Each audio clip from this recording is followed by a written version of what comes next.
Rabbil alamin wassalatu wassalamu ala asyrafil anbiya wal mursalin wa ala alihi wa sahbihi ajma'in. Rabbi shrah li sadri wa yassir li amri wa hlul 'uqdatam min lisani yafqahu qawli.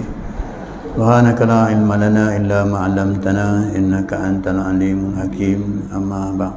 Alhamdulillah tuan-tuan yang jemaah yang dirahmati Allah sekalian, bersyukur kita kepada Allah Subhanahu wa taala kerana dapat duduk dalam majlis ilmu pada petang ini. Mudah-mudahan dengan sepotong hadis yang kita belajar pada petang ini dapat memberi manfaat kepada kita untuk meningkatkan lagi keimanan, ketakwaan, terusnya kita beribadat kepada Allah Subhanahu wa taala, tak lain tak bukan melainkan untuk mendapat redha ataupun keredaan Allah Subhanahu wa taala. Baik, pada malam ini kita sambung bacaan hadis Mustikah Hadis, kitab Mustikah Hadis jilid 1, iaitu hadis yang ke-34. Bab wajib bersikap ikhlas dalam ilmu dan amal. Hadisnya berbunyi an Ka'b bin Malik radhiyallahu anhu Ani Nabi sallallahu alaihi wasallam qala man talaba al-ilma liyujariya bihi ulama aw liyumariya bihi syufaha aw yasrifa bihi wujuhal nasi ilaih adkhalahu Allahu an-nar. At-Tirmizi wa Ibnu Majah. Maksud hadis ataupun arti hadis dari Ka'ab bin Malik radhiyallahu anhu, dari Nabi sallallahu alaihi wasallam, sabdanya, Nabi bersabda, sesiapa yang menuntut ilmu dengan tujuan bermegah-megah menandingi ulama atau menandingi alim ulama dengan ilmunya itu, sesiapa yang menuntut ilmu dengan tujuan bermegah-megah menandingi ulama, alim ulama dengan ilmunya itu, atau dengan tujuan bertengkar dan bertegang urat dengan orang-orang yang jahil dengan ilmunya itu, ataupun dengan tujuan menarik dengan ilmunya itu perhatian orang ramai, memujinya, nescaya Allah akan memasukkannya ke dalam neraka.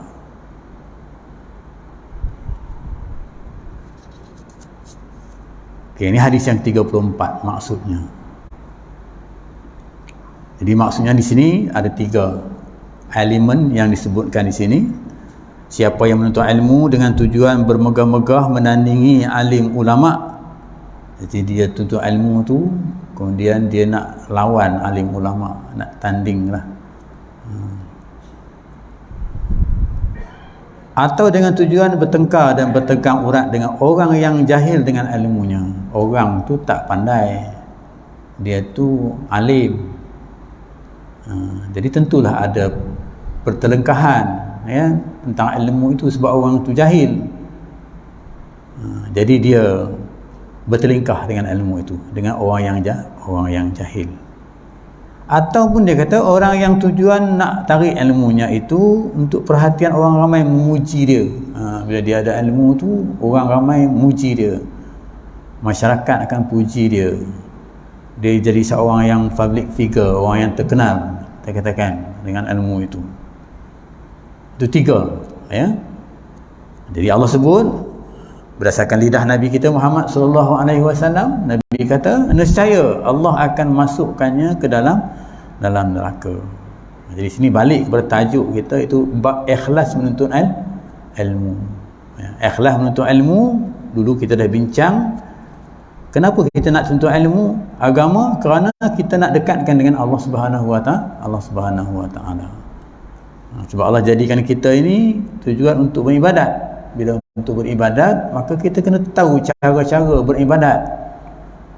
Jadi bila kita tahu cara itu ilmu. Jadi ilmu tu bila tahu cara ibadat dengan betul, cara seperti mana yang diperintah oleh Allah Subhanahu Wa Taala tu dalam kehidupan kita tu, din kita itu, hidup kita, cara hidup kita itu betul seperti mana yang Allah Subhanahu Wa Taala perintah. Jadi ilmu itu kita belajar, itulah yang dapat mendekatkan diri kita dengan Allah Subhanahu Wa Taala. Allah Subhanahu Wa Taala. Itu tujuan dia sebenarnya. Bukan tujuan yang macam 3 tadi. Tapi hadis sebelum ini yang kita belajar yang berkaitan dengan orang tuntut ilmu juga. Tapi ada 3 jenis golongan orang yang tuntut ilmu. Satu, dia tuntut ilmu kerana apa? Kerana untuk keselamatan di hari akhirat. Dia fokus satu je. Dia tuntut ilmu agama ni untuk keselamatan di hari akhirat. Sebab ilmu agama lah yang boleh menerangkan kepada dia bagaimana untuk nak menghadapi hari akhirat. Ilmu lain tak ada. Jadi dia fokus kepada itu saja. Dia fokus kepada ilmu akhirat. Dia ilmu tu dia belajar, ilmu agama ni dia belajar dengan tujuan untuk nak mendekatkan diri dengan Allah dan nak merasai kehidupan bahagia di hari akhirat. Dia konsentrate yang itu. Ada yang kedua, golongan kedua, dia tuntut ilmu untuk mendapat kemuliaan, kebesaran. Macam tadilah, dapat kemuliaan, kebesaran, ya, pujian, ataupun dapat harta kekayaan dengan ilmu itu, ya. Jadi dia sedar bahawa apa yang dia buat dengan ilmu yang dituntut itu untuk mendapat kebesaran itu salah. Dia sedar kesalahan itu, tapi akhirnya dia bertaubat. Dia bertaubat, kan? Bila dia taubat, maka selamatlah dia, berjaya jugalah dia. Yang pertama tadi tu kira orang yang berjaya lah, tuntut ilmu untuk akhirat tu berjaya. Hak yang kedua ni dia tuntut ilmu untuk dunia dia, ya, untuk dunia dia, untuk kebesaran dunia, kemegahan dan sebagainya. Tapi dia tahu tentang hal itu. Ini yang kategori ni yang banyak, kan? Dia tahu hal itu, tapi akhirnya dia bertaubat dengan ilmu yang tak dimanfaatkan dengan sebaiknya, kan? Kemudian yang ketiga, orang untuk ilmu dengan tujuan nak mendapat harta kekayaan saja, kepangkat kebesaran. Ini dia fikir dunia je. Dia fikir dunia. Ya, dia fikir dunia aja, maka dia akan jadi rosaklah, ya, dengan ilmunya itu. Itu orang yang gagal, ada orang yang tak berjaya di sisi Allah Subhanahu Wa Taala. Kemudianlah hadis yang kita baca tadi nak menjelaskan kepada kita ilmu ni tujuan dia untuk apa? Bukan untuk 3 yang disebutkan tadi itu. Bukan 3 itu. Ilmu tujuan dia untuk apa? Untuk mendekatkan dengan Allah Subhanahu Wa Taala, seperti yang tadi, untuk tujuan akhirat, dan juga untuk tujuan dunia, mencapai akhirat yang kedua tadi. Untuk tujuan dunia, dan juga daripada dunia itu dia berharap untuk mendapat akhirat. Tujuan yang ketiga iaitu untuk dunia sahaja, akhirat tak ada, ya, maka ini gagal, ya. Baik, penuntut ilmu supaya jangan bertujuan selain daripada mentaati Allah Subhanahu Wa Taala dan mendapat keredaan. Dituntut ilmu tu diingatkan oleh Nabi kita Muhammad sallallahu alaihi wasallam, bukan untuk lain, hanya untuk mentaati perintah Allah. Dengan ilmu kita tahu apa yang kita kena buat untuk kita taat kepada Allah, dan untuk kita mendapat redha dengan Allah. Bila kita buat sesuatu tu Allah restui, Allah redha, Allah setuju. Begitu. Jangan ada sanggah ataupun bertentangan daripada perintah Allah Subhanahu Wa Taala. Dalam hadis ini yang kita bacakan tadi, Rasulullah SAW menyatakan bahawa 3 perkara yang tidak sepatutnya, ya, 3 perkara yang tak sepatutnya dijadikan tujuan bagi menuntut ilmu agama. 3 perkara, ya. 3 perkara ditegaskan kat sini yang tak sepatutnya jadi tujuan dia. Yang pertama, kenapa tuntut ilmu? Kerana nak bermegah-megah dengan ataupun nak menandingi ulama. Dia tahu ulama, kan, jadi dia. Yang kedua, bertengkar dengan orang-orang yang jahil, orang-orang yang tak tahu ilmu, ya.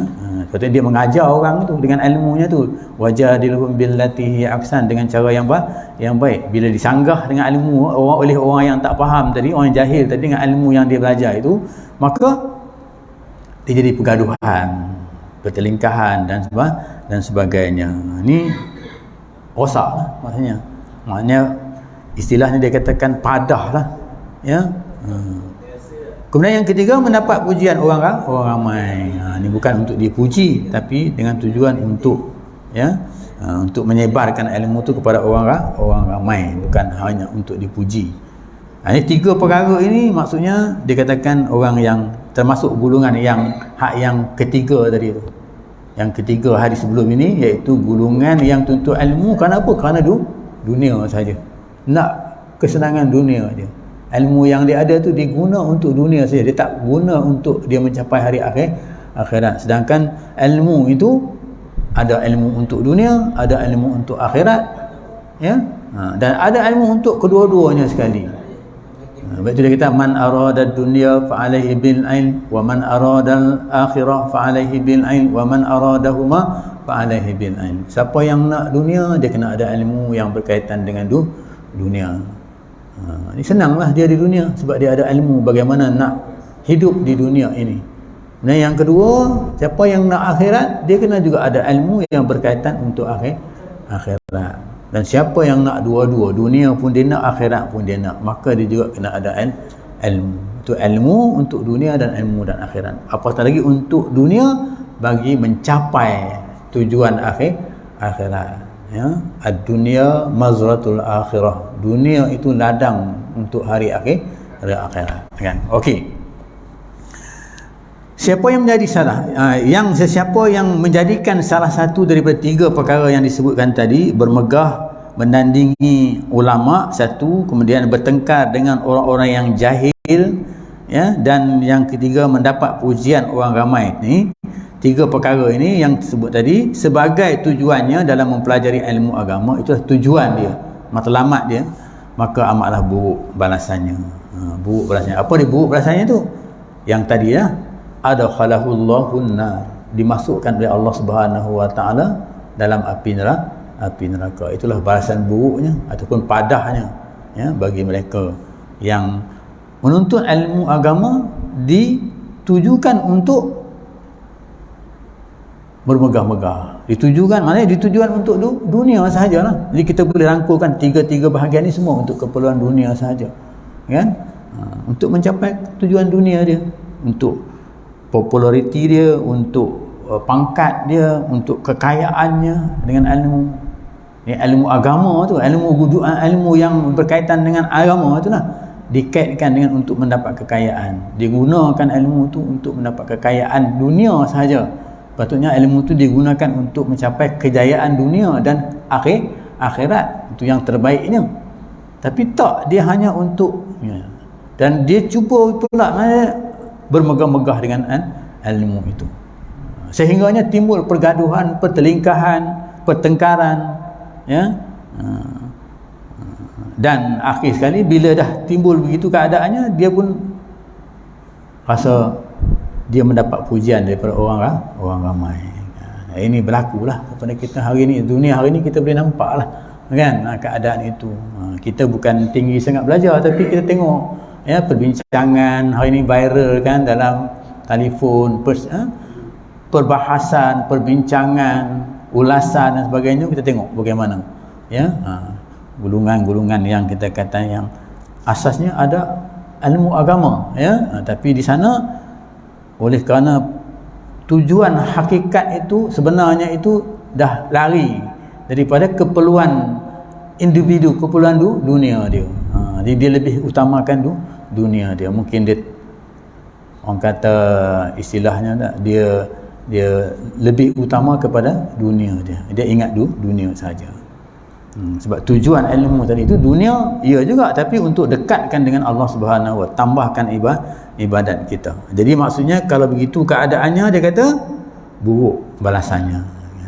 Kerana apa? Kerana sikap dan tujuannya yang demikian juga, sikap dan tujuannya yang macam itu sahaja merosakkan dirinya sendiri, merosakkan diri dia. Bahkan dia kata juga membawa kerosakan kepada agama. Jadi agama itu sendiri rosak.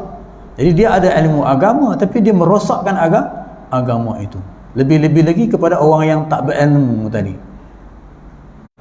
Apatah lagi kepada orang yang bukan Islam, bukan yang agama dia, kita katakan. Dan kan ilmu agama Islam ni, ilmu orang-orang yang baik, agama Islam ni istilahnya manusia yang baik. Kan, manusia yang sentiasa beribadat kepada Allah Subhanahu wa taala dikatakan orang Islam itu. Tetapi ilmu yang dimiliki individu yang katakan Islam itu sangat buruk. Sangat buruk. Maksudnya boleh merosakkan diri dia sendiri dengan sikap apa? Sifat megah.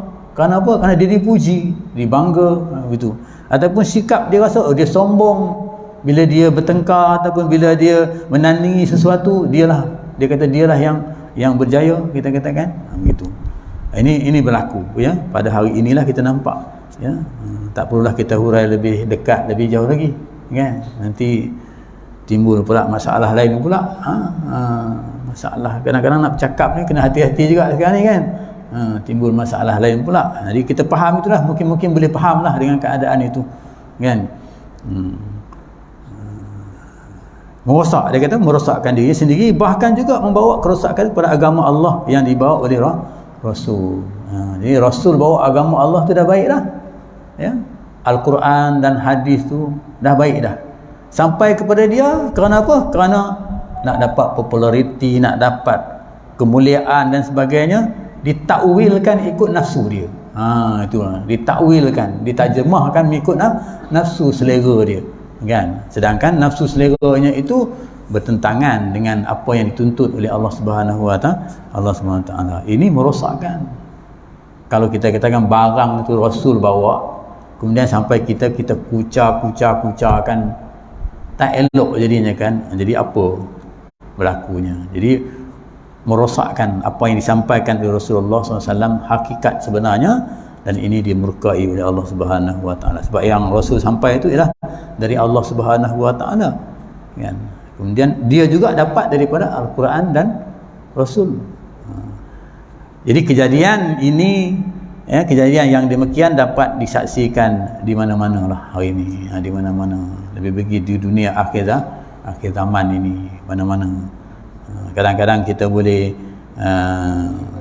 tengok dari segi percakapan, lisan percakapan. Kemudian kita kadang-kadang boleh tengok dari segi sikap, perbuatan. Sebab tu bila sebut dalam lisan ni, maksudnya kita menyampaikan ilmu ataupun menyampaikan dakwah bil lisan ya, dengan lidah. Jadi bila sebut dengan lidah ni dengan baik, dengan mulut dengan baik ya. Dengan baik ni tidak ada caci cela. Tapi kalau kita ajak orang baik, kita caci dia, kita cela dia, mana mungkin dia akan mau ikut kita. Kita nak dia ajak jadi dia baik, ikut kita ni baik, kita kata, tapi kita caci cela dia, tak boleh kan. Melawanan seperti mana apa yang Allah Subhanahu wa taala sebut, sebut, ajak dengan cara yang baik, tak payah caci, tak payah cela ya. Nabi dulu pun masa dia di mana, di tanah tinggi kat Mekah tu, apa dia panggil? Allahu Akbar,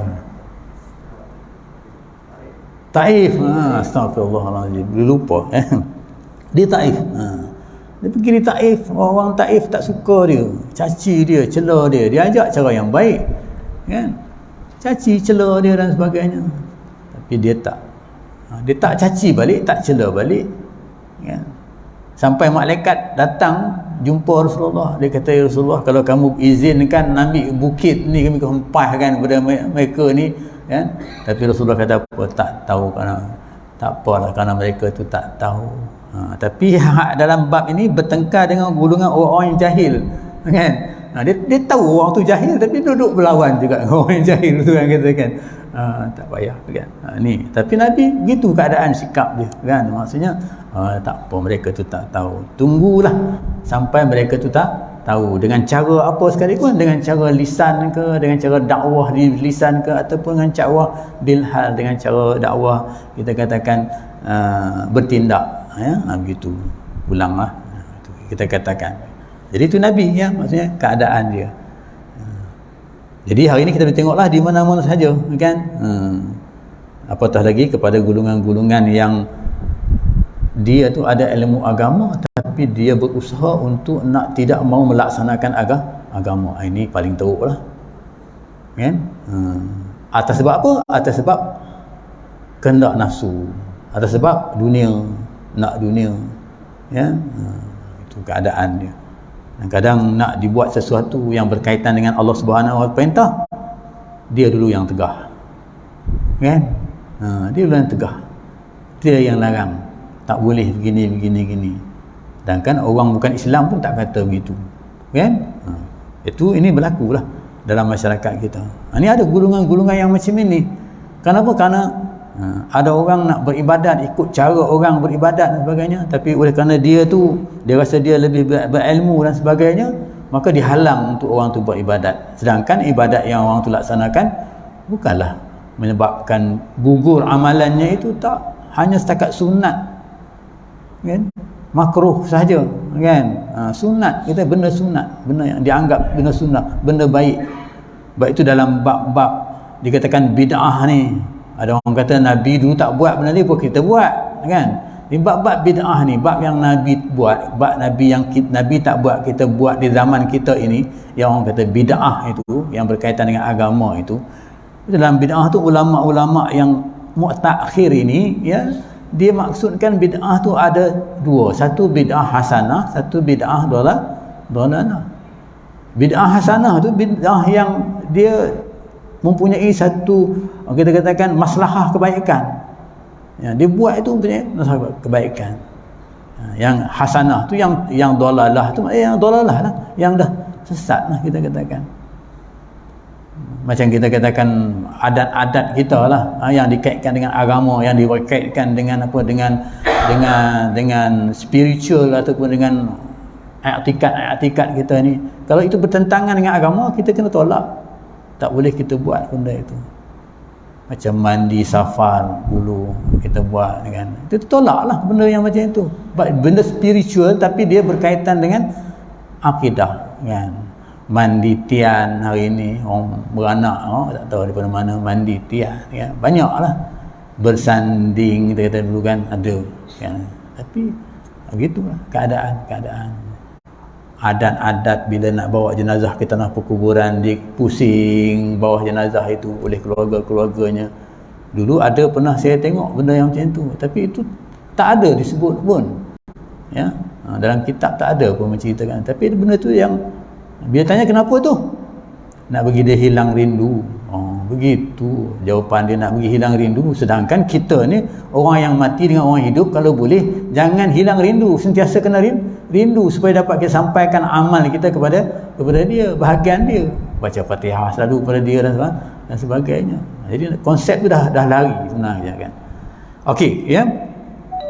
Jadi ini benda yang kita katakan yang mengakibatkan kerosakan kepada individu itu dan juga kepada agama itu sendiri. Mana orang agama itu sendiri yang merosakkan agama itu. Jadi kejadian yang demikian dapat disaksikan di mana-mana. Hari ini kita tengok, ya, ada di antara orang-orang yang mempelajari ilmu agama tapi perbuatannya memburukkan agama. Macam sebut tadi lah, ya, dia mempelajari agama, perbuatannya memburuk agama. Dia tahu sembahyang tapi dia kata tak payah sembahyang lah, dia tak sembahyang. Jadi memburukkan imej Islam itu. Bahawa orang Islam itu mesti sembahyang. Orang Islam kita katakan agama itu tak boleh menipu, dusta tak boleh, kan. Tapi dia pendusta, dia berbohong, ya. Agama tak boleh mencuri, kita katakan, tak boleh mencuri, dia mencuri, kan. Begitu. Banyaklah, ya. Kita tengok anak kau ni nak sampai ke peringkat yang dah tak elok lah, kan, sebut macam tu, kan. Tapi cukuplah setakat itu, kan. Agama tu melarang kita. Kadang-kadang kita malu pula kepada orang yang bukan agama kita, orang yang bukan Islam lah, ya. Kerana dia orang tu lebih telus, lebih apa, malu kita, kan. Jadi itu yang antaranya yang menyebabkan Islam tu dikatakan rosak agama itu, kerana orang itu, kerana orang Islam itu. Agama itu elok, din tu elok, Islam tu elok, tapi pelaksanaan yang dilaksanakan oleh individu itu, ya, yang menyebabkan Islam tu jadi rosak, kan. Okey. Adapun dia kata ada pula yang tidak beramal dengan ilmu dan ajaran Islam yang dipelajarinya.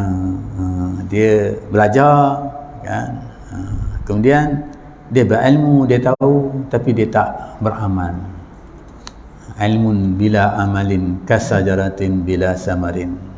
Ilmu tidak diamal macam pokok tak ada buah, kan. Jadi ramailah dengan kita, kan. Dia tahu sembahyang wajib, dia tahu puasa wajib, dia tahu zakat wajib, ya. Berilmu dia, tapi dia tak tak beramal.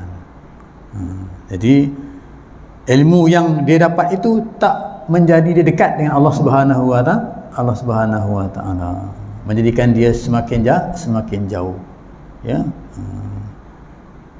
Jadi dia ni kalau kita istilahkan tak boleh diampun lah orang macam ni. Kalau orang tak tahu buat salah, kita faham juga kan. Orang tu dia tak tahu jalan undang-undang jalan raya kan, tiba-tiba dia buat salah, kita hukum dia pun tak boleh jugalah kan. Boleh ada ni jugalah, tapi dia tahu dia buat salah, ini memang tak boleh maaf lah, ataupun dia cabar lah, dia mencabar Allah Subhanahu wa taala. Banyak hal lah perkara ni kita boleh bincangkan melalui ruang-ruang yang tertentu lah, ya. Sebab apa dia kata begitu? Sebab kerana ilmu, ya, amal bakti kita ni, amal bakti kita ini bukan menjadi tujuan, kita katakan tujuan selain daripada Allah Subhanahu wa taala.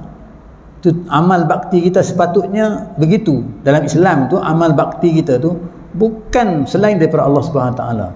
Sampai kita nak menyekutukan Allah pun tak boleh. Amal kita itu kita nak samakan dengan, amal kita itu kita buat, kemudian kita nak bersama dengan orang lain, tak boleh lah.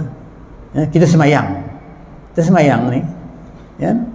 Kemudian kita nak bersama dengan orang lain, nak bersama dengan apa, duk fikir gini, fikir ni, itu pun tak boleh sampai yang macam tu. Mana kata niat itu, amal kita itu, dia kata berbakti kita atau beramal kita bukan untuk tujuan dunia, tapi untuk tujuan akhirat. Tujuan akhirat tu Allah Subhanahu wa taala. Innamal a'malu binniyat. Itu hadis yang pertama dalam kitab, ya. Kitab hari 40 pun hari yang pertama, kan.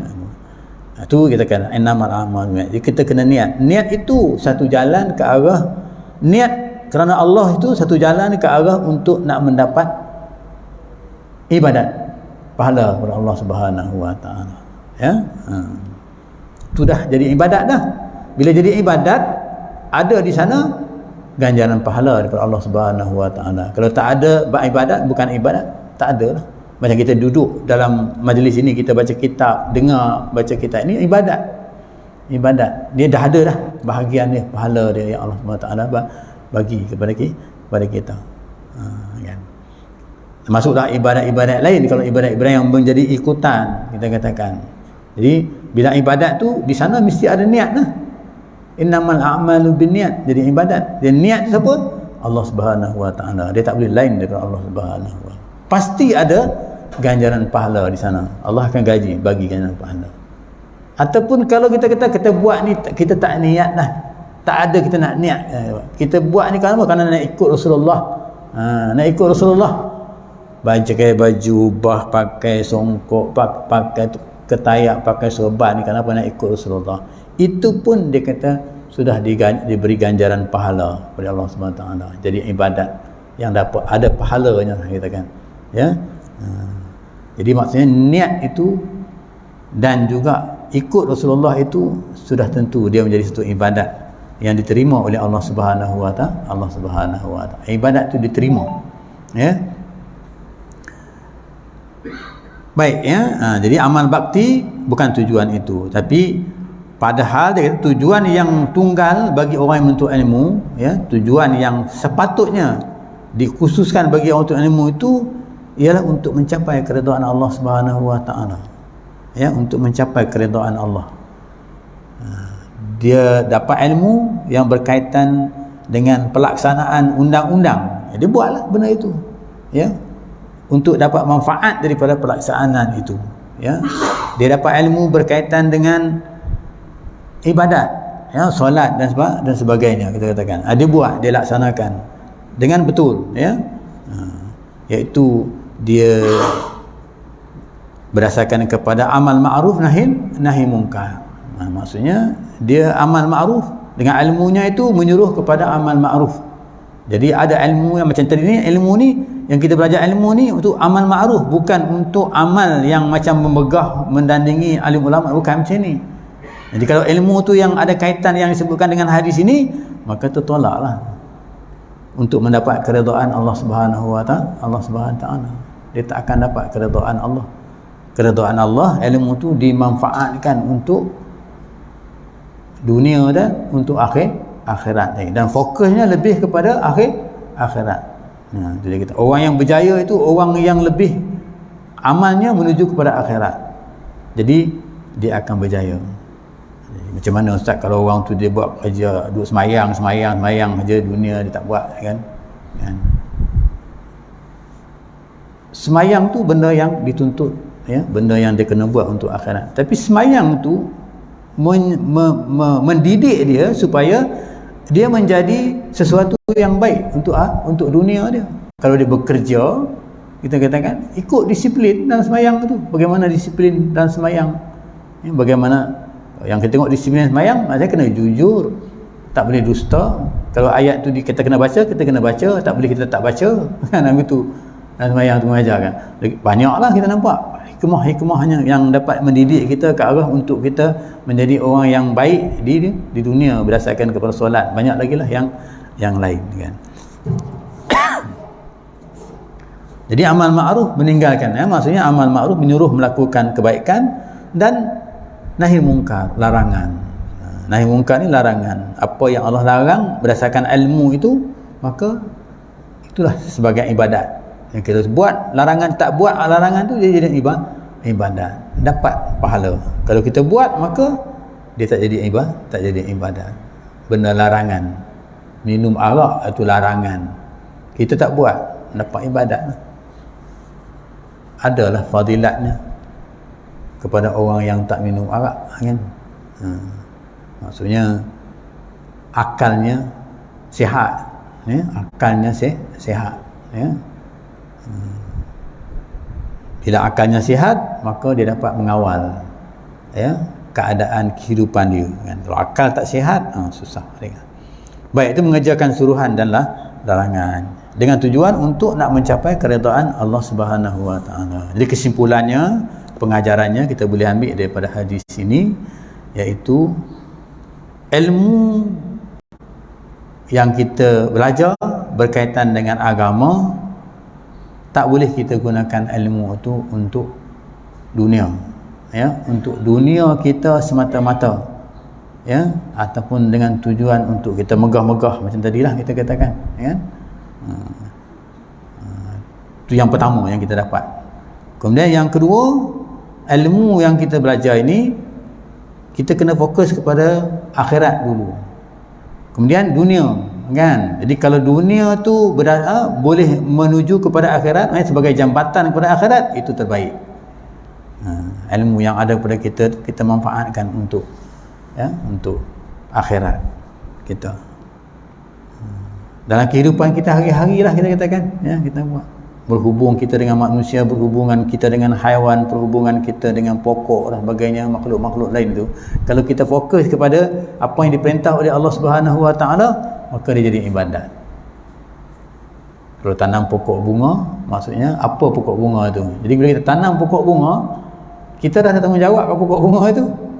Nak buat ibadat tu, kan? Bukan tanam free je, tanam ada ibadat dah kat sana.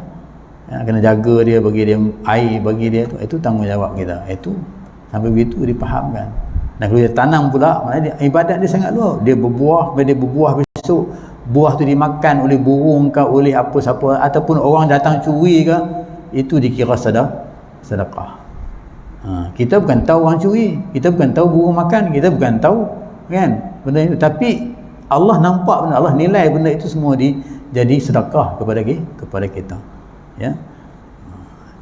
Itu yang kedua. Yang ketiga, maksudnya pengajaran yang kita dapat di sini, maksudnya untuk mendapat keredaan Allah Subhanahu wa taala, iaitu buat perkara yang Allah suruh, tinggal Allah yang tegak, iaitu amal ma'ruf nahi munkar. Pasti akan mendapat keredaan Allah Subhanahu wa taala. Okey, jadi itulah yang dapat sampaikan pada malam ini berkaitan dengan hadis 34, iaitu berkaitan. Jadi kita minta, ya, jadi kita janganlah jadi golongan yang Allah masukkan kita ke dalam neraka. Jadi hidup kita ni bukan untuk itu. Hidup kita untuk jannah, untuk masuk syurga Allah Subhanahu Wa Taala. Jadi ilmu yang kita dapat pada malam ini, maksudnya ilmu tu menjauhkan kita daripada api neraka, menegah kita daripada masuk neraka Allah Subhanahu Wa Taala. Dan kita kena berusaha ke arah untuk nak mendapat syurga Allah Subhanahu Wa Taala, untuk mendapat keredaan Allah Subhanahu Wa Taala. Saya berhenti setakat itu. Mudah-mudahan apa yang kita sampaikan, apa yang kita pelajari pada malam ini akan memberi manfaat kepada kita untuk kita mendekatkan diri kita dengan Allah Subhanahu Wa Taala. Yang baik itu daripada Allah Subhanahu Wa Taala, lemah itu kelemahan daripada diri saya. Aku qouli hadza wa astaghfirullah. Assalamualaikum warahmatullahi wabarakatuh. Bismillahirrahmanirrahim. Alhamdulillahirabbil alamin wassalatu wassalamu ala asyrafil anbiya wal mursalin wa ala alihi washabbihi ajmain. Allahumma ja'alna minat tawwabin wa ja'alna minal mutatahhirin wa ja'alna min ibadikas salihin. Allahumma ja'al jam'ana hadza jam'an marhuma wa tafarruqana min ba'dihi tafarruqan ma'suma. Rabbana atina fid dunya hasanah wa fil akhirati hasanah wa qina adzabannar. Wa sallallahu ala sayyidina Muhammadin nabiyyi wa ala alihi wa sahbihi wasallam. Walhamdulillahi rabbil alamin. Qabalallahu minkum.